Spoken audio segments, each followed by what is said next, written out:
As I live and breathe, if it isn't my old friend, the dude. Come in, gentlemen. I thought so. On a bat again. So good of you to come down for the hunting season.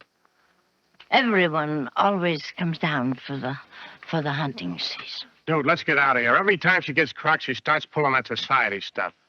Gives me the creeps. What are you trying to do, kill yourself? You know what Doc Michelle says.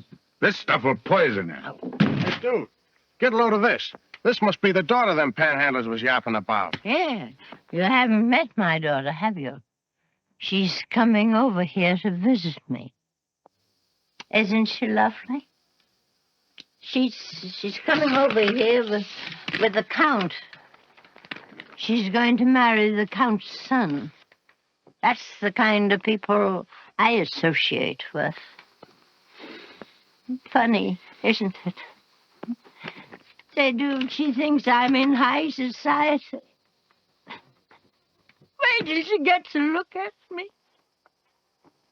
It's going to be funny when she finds out her mother is Apple Annie. Why don't you laugh, huh? Why don't you laugh? It's funny, I tell you. Apple Annie from Schubert Alley.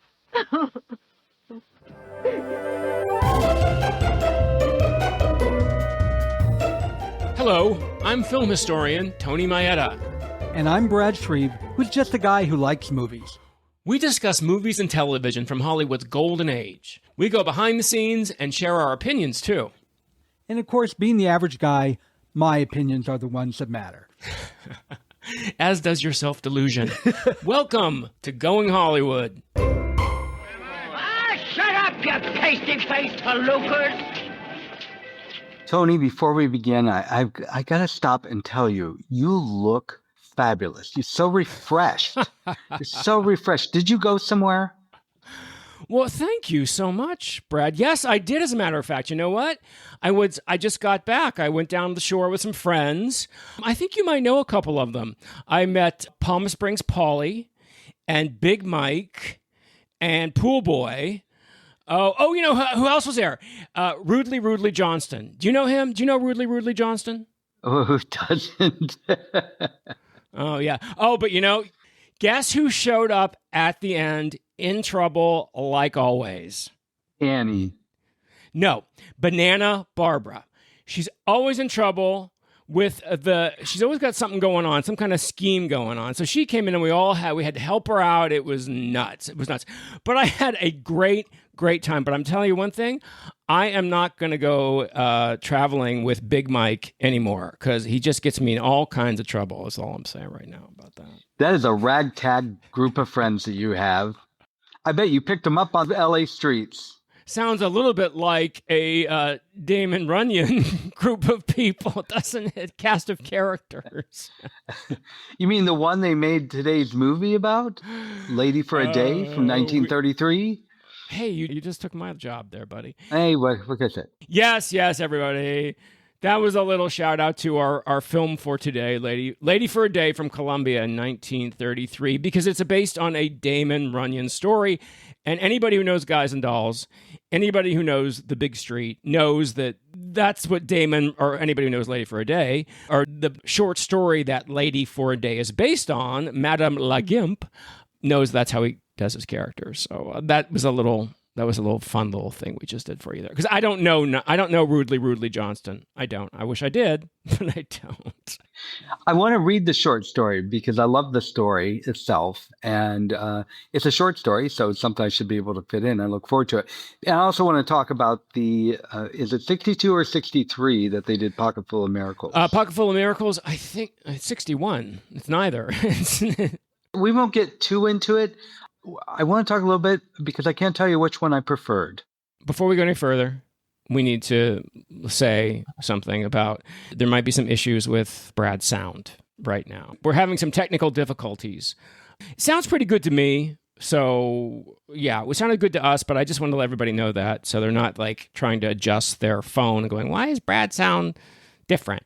So just let everybody know. Such is life. You just got to take the rough with the smooth, baby, like they say in Gypsy. Yeah, so we're talking about Lady for a Day today, which, hold on to your phones, everybody. I let Brad pick one. This was Brad's choice. Yes. Tell me, Brad, before we get going, why did you want to talk about Lady for a Day? I think I know, but tell me anyway. Because I remember watching Pocketful Miracles numerous times and really enjoying it with my mom. Oh, it's not a guilty pleasure, but whenever I watch it as an adult, I'm like, it's kind of slow, but I really love the story, and I love it enough that I watch it over and over again. So I'd like to see the original and see how they did it compared to the Bette Davis version. Well, when we talked about Red-Headed Woman, we had the woman herself here. We had Mae Robson, who's definitely a friend of this pod. We've talked about Mae Robson now. I think she's almost up there with Joan Crawford. We've talked about her in Bringing Up Baby. We talked about her in Red-Headed Woman. We talked about her in A Star Is Born. Now we're talking about her. This is her fourth appearance with us. And I think that's what I mentioned, that she played she was in Lady for a Day. And I think that's what, because you didn't know that Pocketful of Miracles was a remake of Lady for a Day, did you? No, when we were doing the movie and I looked up Mae Robson's filmography and I read what that movie was about, I'm like, that's the Pocketful of Miracles. I didn't know that was a remake. So it was nice to watch the original. Yeah, so we'll talk a little bit about Pocketful of Miracles. I am not a fan, personally, of Pocketful of Miracles because I'm not really a Glenn Ford fan. And he plays... Oh, my God. That's one of the reasons I love it. But anyway, we'll go on. He plays the Dave the Dude character. So Lady for a Day, I guess, is based on a... Well, first of all, I'll say what it is. It's an American pre-code. Hi, another pre-code. Comedy drama directed by none other than Frank Capra. This is our first Frank Capra film. Do you realize that? No, that's actually shocking. I was shocking. thinking that you don't like Frank Capra, and I realized, no, I think that because you don't like Jimmy Stewart. Well, I don't dislike Jimmy Stewart. I'm just not a huge I have other Cary Grant. I prefer William Powell. I'm just not huge. I prefer Henry Fonda. I'm just not a huge Jimmy Stewart fan. So he's not way up there on your list. He's not way up there, and so therefore, It's a Wonderful Life is not way up there. However, I do love Frank Capra. And it is kind of shocking that this is the first time we're talking about Frank Capra, because Frank Capra is one of if there was a Mount Rushmore of directors from the Golden Age, his face would be right up there with William Wyler and John Ford. I mean, you can't get more American director than Frank Capra, even though he's from Italy. My paisan, he's from Italy. Still, you can't get much more American iconic director than Frank Capra. I had no idea. You didn't know that? I didn't know he's Italian. Capra, of course. He was born Francesco Rosario Capra. So, yeah, he's very Italiano, and he was born in Italy. But we'll get into the background of that. But I think one of the reasons why we haven't talked about Capra is because Capra's era was really the 30s. And when you think about Frank Capra, what do you think about? You think about, well, I guess you can think about It's a Wonderful Life. We do now. Not a hit when it was released. But you think about It Happened One Night. You think about You Can't Take It With You. You think about Mr. Smith Goes to Washington. You think about these iconic films of the 30s. And no, we haven't talked about them. So shame on us for taking so long to get to Frank Capra. But I'm glad we're doing it today. I am too. This was a good choice. Why did you choose this, Brad? Because you wanted to see how Pocketful of Miracles changed from this? No, because I was so disappointed in Pocketful of Miracles, but I loved the story so much that I have issues with the story, but I love the story so much that I wanted to see if it was done better. Because as much as I love Pocketful of Miracles, it's seriously flawed, and I was hoping this would be a better version. Well, I think the reason for this to watch this film, it is a very charming film, is the lady herself, is Mae Robson. And I want to say, the past couple leading ladies we've had have been kind of a little seriously almost underage. Yeah. Okay. We had a 17-year-old Elizabeth Taylor. We had 22-year-old Barbra Streisand. And now we have 75 years young Mae Robson. You realize she was born before the Civil War began. Crazy. Well, she was 75 years old when she did this, and 1933 she celebrated her 50th year in show business when she did this film. And kind of ironically, in this film, Apple Annie, she plays the part of Apple Annie. She really is a supporting player in this, even though she was nominated for Best Actress. Her major chunk of the film is at the very beginning, and then she just kind of comes in and out, So that's something I want to talk about with the film. But before we go into that, we want to tell the people what Lady for a Day is about. Do you want to do that? Absolutely. Apple Annie she's not homeless, but she's definitely a down and out woman that peddles apples around Times Square. And there's Dave the Dude, who he is a gangster who, whenever he has a deal coming up, he buys an apple from Annie. So he really depends on Annie because that's his good luck charm. Right. And Annie has been paying through her apples to have her daughter going to school in Spain. Ah, how about that? Did you ever run into her? Isn't that something? Isn't that something? I never met her. Oh, too bad. And her daughter is coming to the USA. Her daughter has never seen her because Annie has gone under the guise that she is too sickly to travel. And so her daughter is coming to the USA to bring her fiance and his father to meet her society mother. And so Dave the Dude has to make Annie into a society woman and put on a show so her daughter doesn't learn the truth.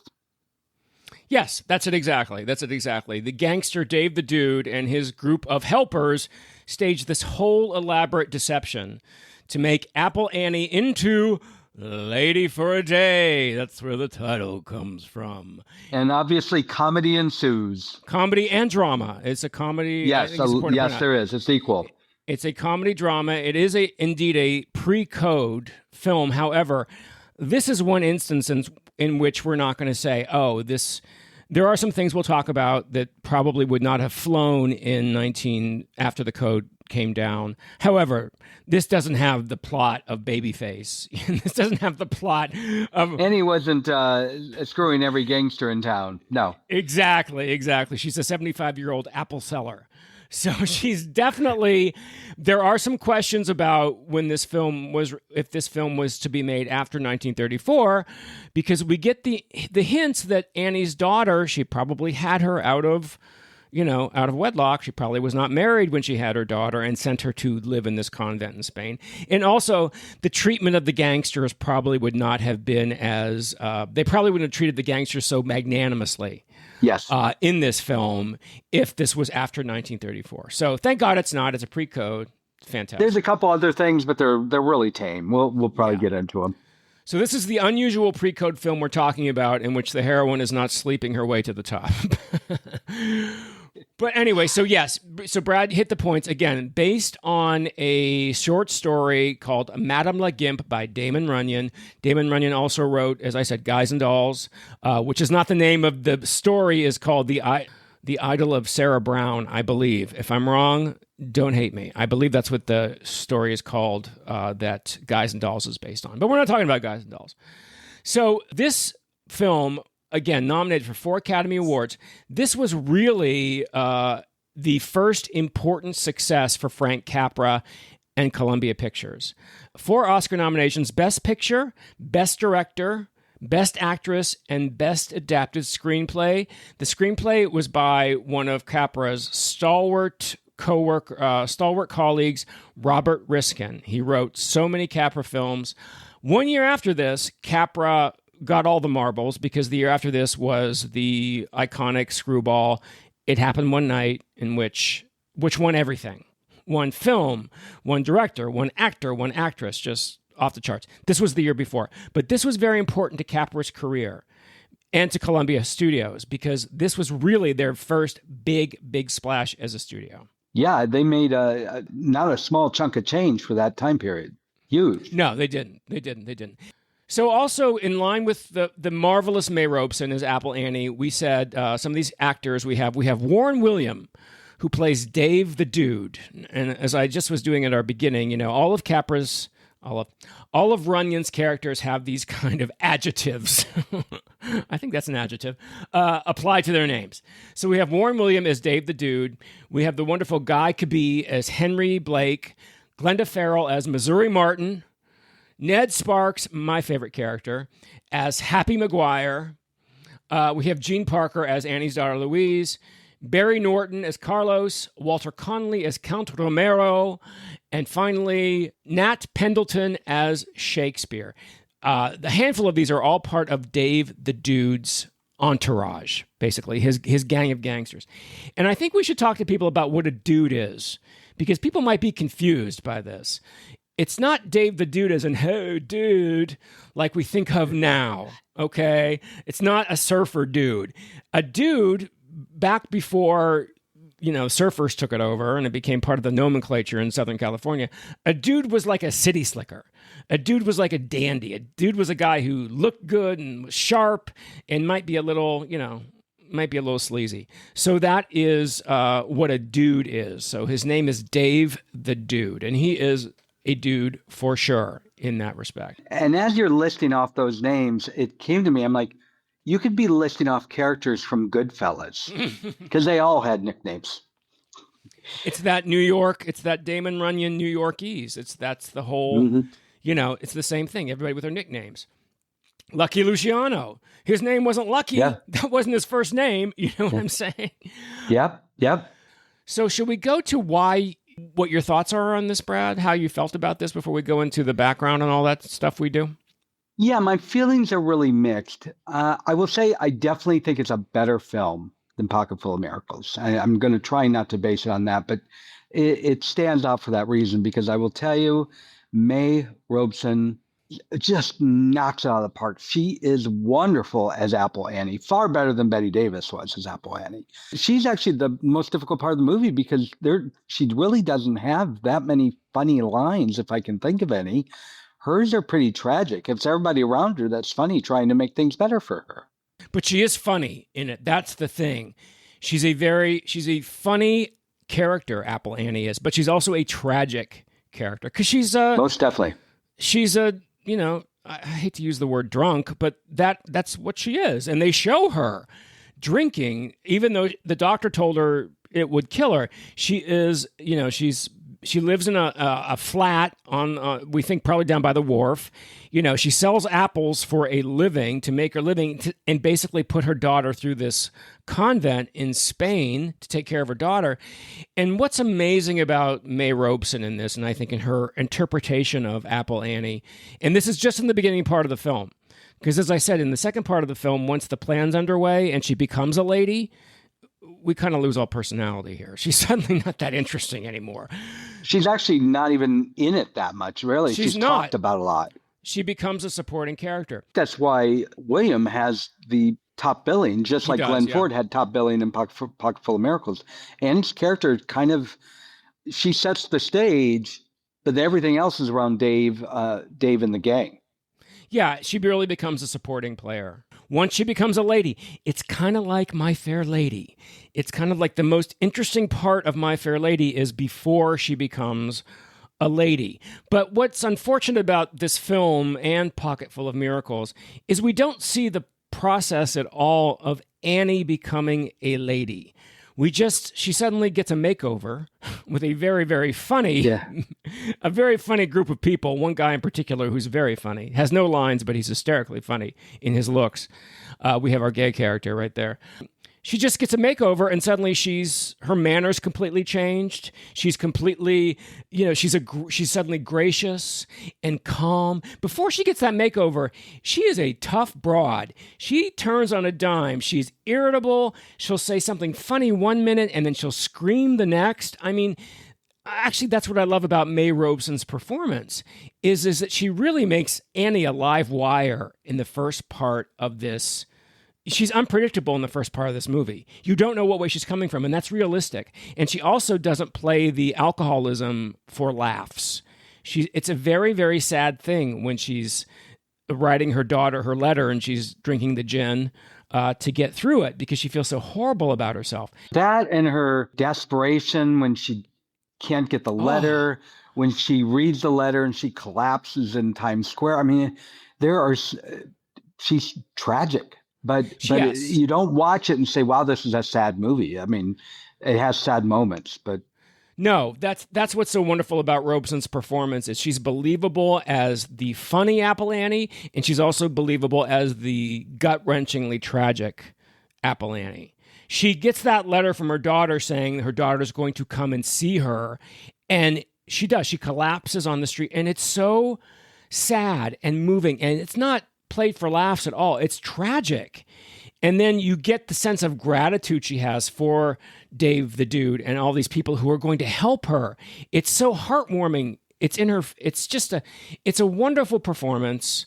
I think that for the screen time alone, it's not really a leading actress performance, but for the performance, the impact the performance has, I think that's the reason why she was nominated for Best Actress. Because I got to tell you right now, if Bette Davis had been better in this film and been nominated, she wouldn't have been nominated for lead actress. She would have been nominated for supporting.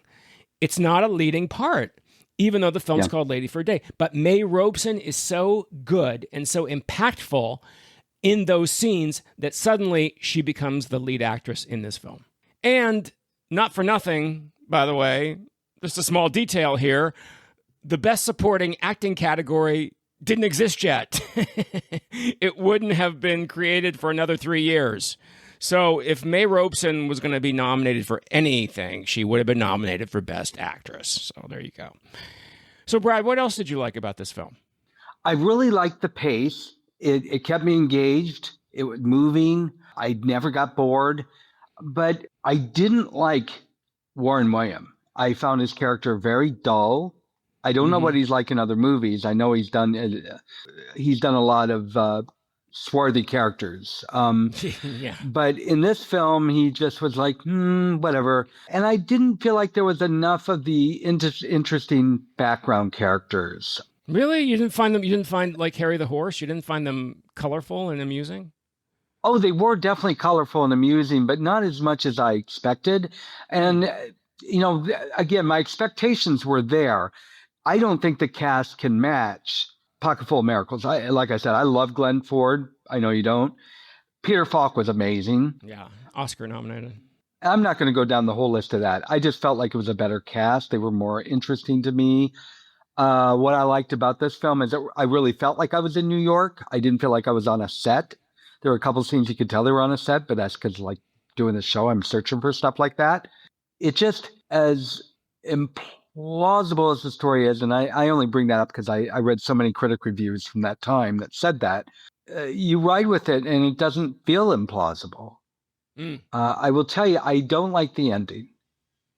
Oh, really? Why? What don't you I think it's the only ending you could have without it becoming melodramatic. I'm really disgusted that in the end, Annie goes away and her daughter never knows who her mother really is. Well, okay, but who is her mother really? Because there's a little clue there. She's not this grand society lady. But if you notice, Annie's friend said, I remember Annie when she used to be like that. Which is the only part of the backstory of Apple Annie that we get, by the way, is that one line. So you have to fill in the blanks with, something happened to Annie. Maybe she got pregnant when she was unmarried and had a kid. And then that's how her downfall, air quotes, began. But maybe this really is who this character is. Life's circumstances have changed her. I don't know, she's a Damon Runyon character. So again, you can't look for a lot of character growth and development here. However, I don't know that she'll necessarily go back to the bottle and go back to being Apple Annie. I really don't. I think that the ending is the only ending you could have had, but I wonder if this really is who the character of Annie was. She just didn't have the money in society, but as her friend said, I remember Annie when she was like that, which I think is a really interesting point. Well, and I think this is a more realistic ending. Otherwise, you'd have to go into the whole beyond that, or it'd be a quick wrap up of, I still love you anyway. And which is actually very Frank Capra if he didn't follow the novel or the short story to a T. Right. So I'm not going to complain in that level. Just on a personal level, it kind of made me sad. It doesn't fault the story, just on a personal level. I'm very sad by it. But in the end, this girl grew up thinking that's who her mother is her whole life, and who knows, she may never see her mother again. So why not let her enjoy that fantasy? I get both sides. This is the definition. This film is a definition of Capra-esque. Frank Capra is one of only a handful of directors whose stamp is so singular that their names have become adjectives. It's like Hitchcock, Hitchcockian, or Spielberg, Spielbergian. Well, Capra-esque. And what that means is it's very much an American story. It focuses on courage and the positive effects and the triumph of the underdog over adversity. Think about It's a Wonderful Life. Same thing. Mm-hmm. We're left with the end of It's a Wonderful Life is a bittersweet ending. Same thing with Lady for a Day. We don't know if Annie will ever see her daughter again. However, at the end of the day, it's a happy ending. And that's what Frank Capra did better than anybody else. And especially during the Depression, when people needed endings like this, which were uplifting and made them believe in life and friendship. That last scene when Annie is about to tell her daughter the truth, and the way Robson plays it, I get chills thinking about it. And then she starts to hear all the society people coming to her rescue finally after waiting and waiting and waiting for them to show up. The way Robson plays it with such gratitude and overwhelming, she can't believe this is happening. She can't believe that she's this lucky. This is actually happening. These people are actually coming to her rescue, and she can, continue with this charade and send her daughter off without her daughter ever finding out that she's really Apple Annie. It's so heartwarming. It's so moving to me. It's so moving. I don't really know if I would have liked this movie. It's hard for me to say because I loved her so much that I was just constantly, she glides through it like it's easy and you believe her. And, having seen her other films, they were gone. And I was just totally focused on this is who she is. The other thing I really liked is a lot of Depression era films skirt the Depression. This clearly was the Depression. Yeah. So another great thing about Capra. Capra was the common man's director, and Capra didn't sugarcoat things. He just gave things a happy ending. Think about how dramatic. George almost kills himself. He's going to kill himself in It's a Wonderful Life. This is some real drama. So when people say, when they call it Capricorn, that's what they call it, Capricorn, like it's corny. I don't agree with that. Capra gets down to the grit and the real tragedies in life and the hardness of the Depression, and it gives you an uplifting ending. Yeah, it's a little bit of a fairy tale, and actually that's what I love about this film and about Frank Capra and his films. I love it. And that's why people love Capra, because they're watching that film and that's me. That is me, and then it ends with a happy ending, and who doesn't want a happy ending? It's that simple. Especially in 1933. Absolutely. People needed this. People need it now, too, but people definitely needed it in 1933. Exactly. So a little bit of the background of this film. It was, as I said, Columbia was, at this point, Poverty Row Studio, which meant it was not MGM, it was not even Warner Brothers, or it was the bottom of the barrel, Columbia was. They had Harry Cohn, who was as much of a reprehensible mogul as all the other moguls, but they didn't have stars. And they had very few contract players. Their one bright light was Frank Capra. Frank Capra was under contract. He was their one bright light. But he hadn't had an overwhelming hit yet. He had done Platinum Blonde with Jean Harlow and The Bitter Tea of General Yen with Barbara Stanwyck, who is in many of his films. But after this film really began his golden era at Columbia. And originally, they wanted to use Marie Dressler as Apple Annie.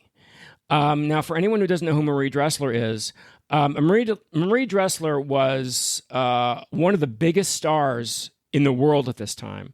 She was I don't know how to describe Marie Dressler to people. Just Google Marie Dressler. You'll know what I'm talking about. She was a big woman. She was a big, cantankerous, obstinate sometimes. And she was, I don't want to say she was unattractive, but, she was no looker. basically. But she had just won an Academy Award for Best Actress the year before. She was MGM's biggest star, which is unbelievable at this time. And MGM said, you ain't getting Marie Dressler. Sorry, no way, Columbia. But we will offer you our contract player, Mae Robson. And Mae Robson was actually hired 1 week. Did you know this, Brad? Yes, I did. 1 week before filming began. I mean, it was that fast. They're like, no, you can't have Marie Dressler, but here's Mae Robson. Take her. Frankly, I can see Marie Dressler in this film, but honestly, Mae Robson steals my heart in this. I wouldn't want to see anyone else after watching it. Well, I have a question for you, because speaking of somebody who was originally, they wanted to have the part and went to somebody else. Is it true they wanted James Cagney for Dave the Dude? He was one of the stars. They really wanted William Powell. Okay. Warner Brothers was like, you ain't getting William Powell. Again. I just can't picture Cagney with Mae Robson. It just makes me bristle. It would have been such a different film to begin with. I mean, gangster, a different kind of gangster, but that's where you get. They also were talking about Robert Montgomery, W.C. Fields, and they couldn't get any of them. They said, no, Columbia, you can have Warren William. And for people who don't know who Warren William is, Warren William had the nickname of King of the Pre-Codes. Because he really typified this kind of cunning, kind of amoral character that was very prevalent in early sound. And one critic said no other actor embodied the classy mix of charm and sleaze like Warren William. And it's absolutely true. Warren William, to a T, he's this character. And then he just, after the code came down, he kind of disappeared. I mean, he died in 1948. At age 53, but his really big period was pre-code, and he's in a lot of really, really, really good pre-code movies. But you can kind of see he's kind of like a poor man William Powell. He's kind of like the poor man's, Jimmy Cagney. He's not. The only thing that really interests me about him is I know that he played Perry Mason in some films. The early Perry Mason novels, for those that are used to Raymond Burr and the Perry Mason TV series, the very original novels, Perry was not a nice guy. He would kick ass and break the law all the time to help his clients. And I wonder, because of the era and this guy's background, if he played that character. So I'm dying to know that. Just a little aside when it comes to him. Otherwise, I wouldn't find him all that interesting. You know who he did play? He played, air quotes, Sam Spade, or the character based on Sam Spade in that remake of The Maltese Falcon called Satan Met a Lady. He was with Bette Davis in that film as the character, air quotes, that wasn't his name in the film, because when we talked about The Maltese Falcon, I said it was remade as a comedy called Satan Met a Lady with Bette Davis and Warren Williams in that part. Well, I'm curious because to me, he ain't no Sam Spade. So, Lady for a Day, once production began, as all these pre-code films usually are, is very fast. It was made very quickly on a very tight budget. Also, you had loan-outs here because Columbia did not have stars. So all these people were working for a different studio.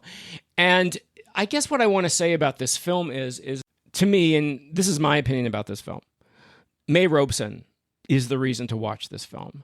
I like these people. I like Warren Williams. I like some of the supporting characters. But just to see this supporting actress at age 75 finally given a chance to show everything she could do, to be nominated for an Academy Award for it, and then to kind of go back. She's had a wonderful career after this. I mean, we've talked about the films she did after this. She's wonderful in The Star is Born. The New York Times called her the Dowager Queen of the American screen. And she really was. She was more used to playing parts like she played in Bringing Up Baby. She's a socialite in Bringing Up Baby. And that was really her métier. But I got to tell you, I am so impressed with her honesty. She's not maudlin. She's not sappy. She is a tough broad. And she's equally as touching after she becomes a lady. And I find her performance outstanding. And in my opinion, and we'll talk about the other two actresses who were nominated. Actually, we'll talk about the actress who won because that's interesting. She should have won this Oscar. I really feel there were only 3 nominees. There were only 3 nominees this year. Wow. Do you know the actress that won the Academy Award in 1933, Brad? Yes, I do. And no surprise, because it's someone you know I love and adore, Kate Hepburn for Morning Glory. That's right. Katharine Hepburn's first Oscar was for Morning Glory in 1933. The other nominee was Diana Wynyard for a movie called Cavalcade, which is based on a Noel Coward play. So there were only 3 nominees. There was Mae Robson, there was Diana Wynyard, and there was Kate Hepburn. Did I say Kate Hepburn? There was Mae Robson, yes. Diana Wynyard, and Katharine Hepburn. Now, okay. I don't want to take an Oscar away from Kate. We talked about this when we talked about Guess Who's Coming to Dinner. This was her first Oscar, and then she didn't win another Oscar for 33 years or 34 years. Kate Hepburn was such an anomaly. She just came out of nowhere, and nobody had ever seen anything like this before. It was just like an explosion of talent and of unusualness and uniqueness that she won the Oscar. However, how you feel about Hepburn in Alice Adams is how I feel about Hepburn in Morning Glory. I think, absolutely. What did you think of Hepburn in Alice Adams, Brad? It was the first time I did not enjoy Katharine Hepburn. I thought she was creepy. I didn't find her endearing in any way. And I never thought I would say that about her. And people still can't believe I said those things. Yeah, well, that's kind of how I feel about Hepburn in Morning Glory. Quite not that strongly, but I find she's very mannered in Morning Glory. She's just not appealing. She's acting. You can see she's acting, which is not. I don't feel that way about her in Alice Adams at all. I think she's glorious in Alice Adams.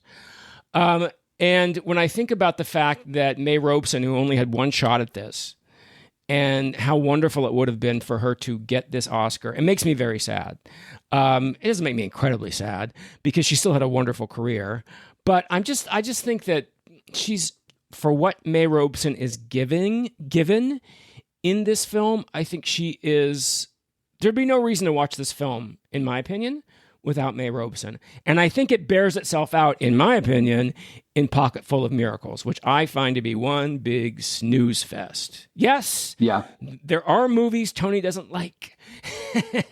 I only like Pocket Full of Miracles because it has Miss Ruth Elizabeth Davis as Apple Annie. That's the only reason I want to watch it. I don't like Hope Lang. I don't like Glenn Ford. I do like Peter Falk. I'll give you that. But to me, this is the one to watch. I agree. If you have to choose between the two, absolutely. Will I still always enjoy Pocket Full of Miracles? Of course. It has sentimental value, so it'll always be my joy. But hands down, this is a better movie, mostly because of Mae, but not just because of her. The production in general is better, and it doesn't crawl at a snail's pace. Yeah, well, Pocket Full of Miracles is just a little too long. This is not. I actually think there were bigger laughs in Pocket Full of Miracles, but the problem is you laugh and you may cry, and then you're like, okay, well, when are we going to get back to the movie? What's going on? This is boring. And then again, you get another laugh, and then there was none of that here. This frequently happens when they remade films. You have these little jewels of a movie, a little bubble of a movie from the 30s. And then when they remade them in the 60s in color, suddenly they're in color and CinemaScope, and they've got to be huge, and they blow them way out of proportion. This is not an epic film. This is a sweet little movie that should stay a sweet little movie. It doesn't need all of this production that they gave Pocket Full of Miracles. This movie was shot from, I think, May 9th to June 6th. So that's, what, a month? Less than a month, by a couple days. They shot this in less than a month, and everybody went back about their business. And in my opinion, this film is much more successful. Again, nominated for 4 Academy Awards. The script is wonderful. The production is wonderful. And you have the actress right there who just, to me, is just sublime as Apple Annie. They both did about equal financially. I think this one did better because this one doubled its cost. Yeah. They doubled it, and Pocketful of Miracles earned they took $5 million in at the box office. They didn't make as much. They didn't make double, but neither did poorly in the box office. So, Brad, since you're kind of already doing it, tell us how did this movie perform when it was released? It earned $600,000, which it cost about half that. So its actual earnings were $300,000. And you got to realize we're talking about 1930s here. That was huge. The audience loved it, as we said. I think they connected with it. It did far better than Morning Glory, which only earned about a third as much as this film did.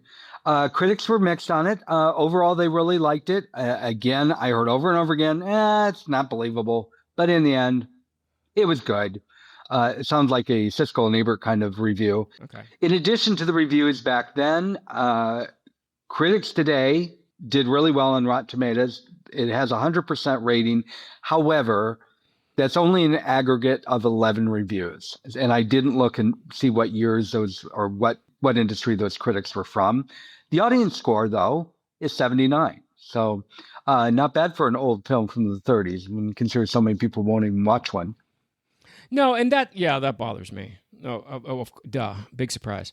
It bothers me a lot because this is an example of a true little jewel that Capra had made much more famous films. As I said, It Happened One Night happened the next year, and all those films, It's a Wonderful Life.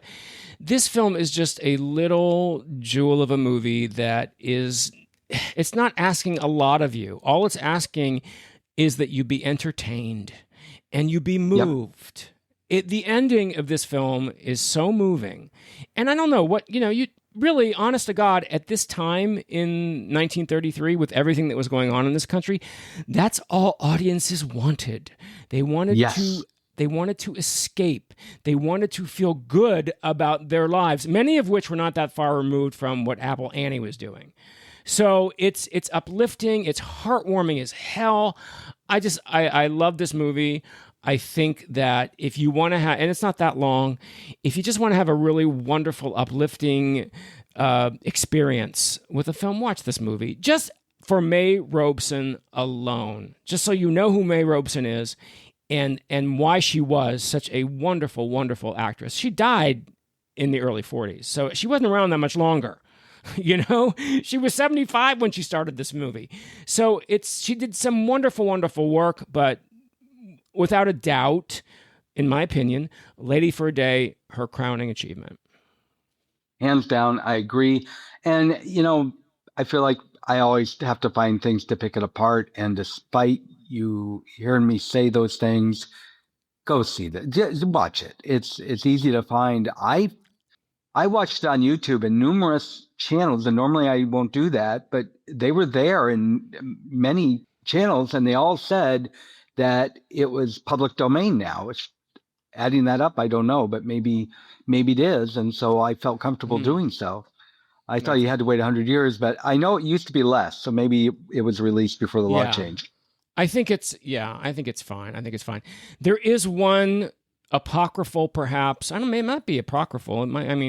I wasn't there at the Oscars in 1933, so I can't verify this personally, but I have seen this story many times. And it comes to, so as we said, this movie truly set Frank Capra on his way to becoming a legendary Hollywood director, a legendary Hollywood filmmaker. And he was nominated for Best Director for this film. During the ceremony, however, there was another Frank who was nominated for Best Director, and that is Frank Lloyd for Cavalcade. And the story goes that when Will Rogers was presenting the Academy Award for Best Director, he opened the envelope, and all he said was, "Come up and get it, Frank." So Capra got up, Frank Lloyd got up, and both of them went to the podium to get their Oscar. Oh, no. And they realized, it's Frank Lloyd. So to save face, Will Rogers said, You come on up too, George Cukor, who was also nominated. So it looked like he was just calling up all the nominees, and he kind of saved face for poor Frank Capra. But don't feel too bad for him, because he won the following year for It Happened One Night. But that's just a little Hollywood lore for you, ladies and gentlemen, a little Hollywood lore. And I think Capra did pretty well for himself in the long run. Yeah, I don't think he was that upset about it at all. As I said, he won the following year.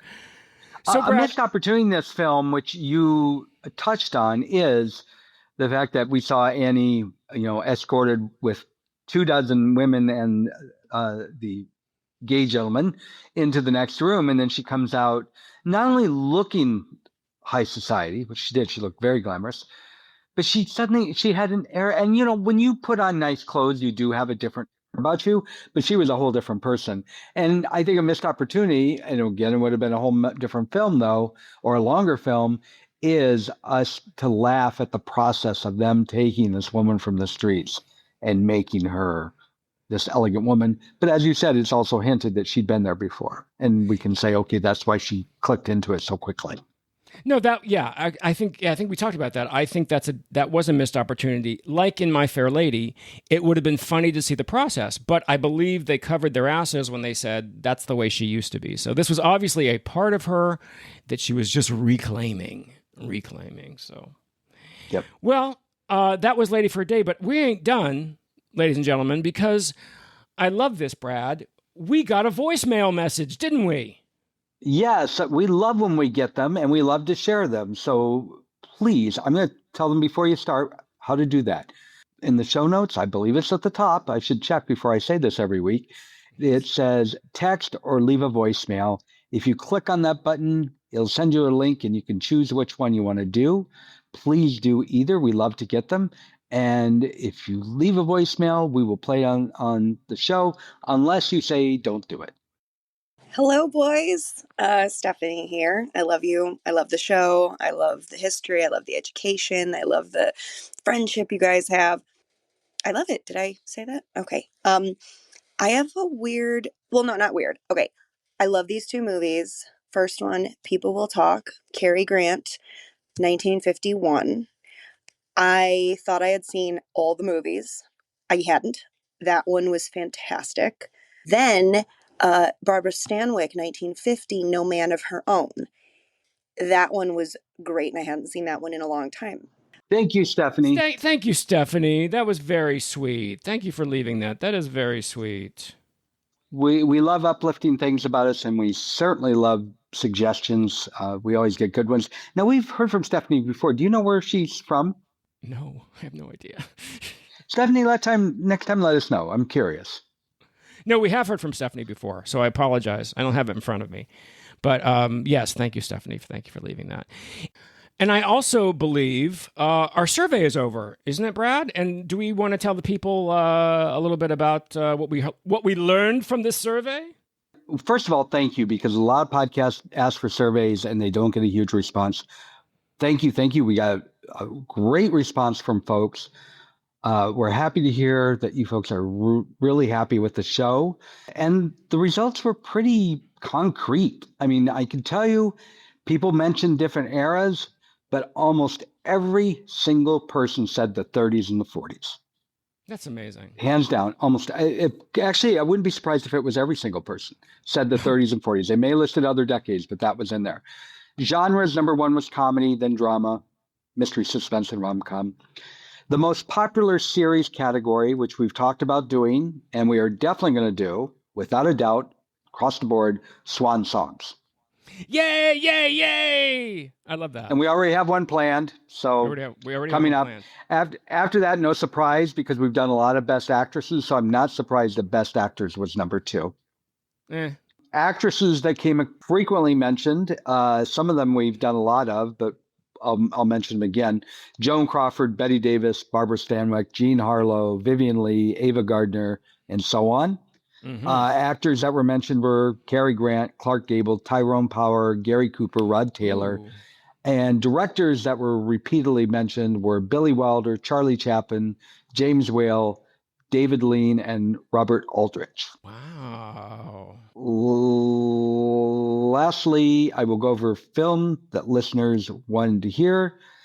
They're all overwhelmingly classic films. The Letter, Gone with the Wind, The Egg and I looked all over for The Egg and I couldn't find. I wasn't even going to do it for the show. I wanted to see it because I wanted to see if it was as good as when I was a kid, and I couldn't find it. And so we'll have to look for it.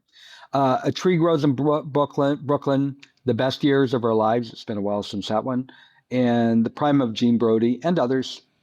Oh, I love that. Somebody put a Mad World. Actually, I think you left a voicemail. Whoever that is, we did it already. So go look at our past episodes. Wow, that must have been pretty memorable. I will say there were 2 modern films that were mentioned. One was Showgirls, and they said, "Trust me, do it." The other was Rock and Rolla, Lock, Stock, and Two Smoking Barrels. Are you familiar with those? Are we being punked? This is what's happening here? I've never heard of this movie. I think we're being punked.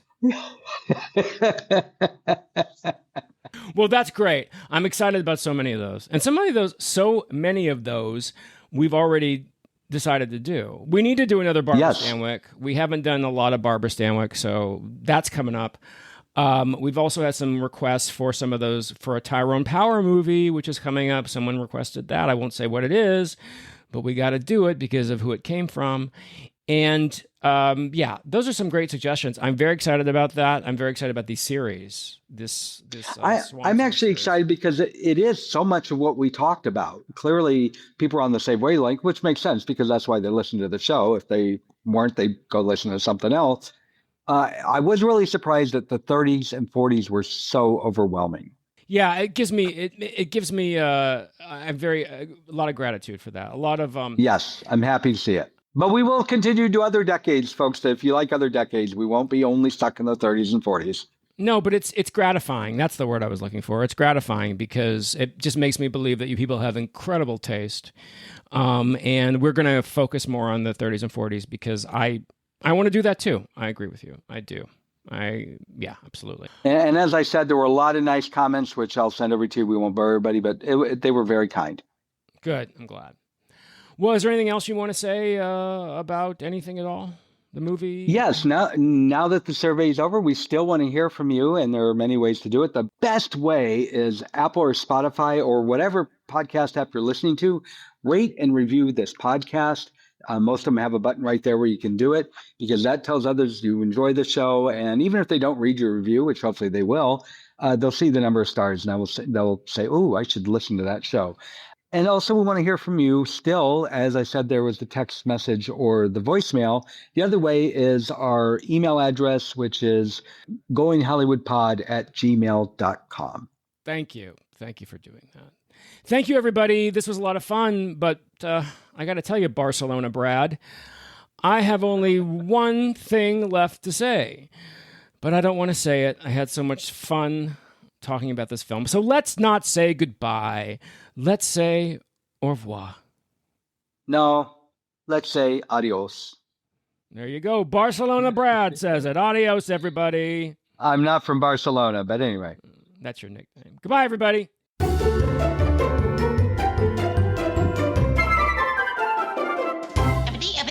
That's all, folks.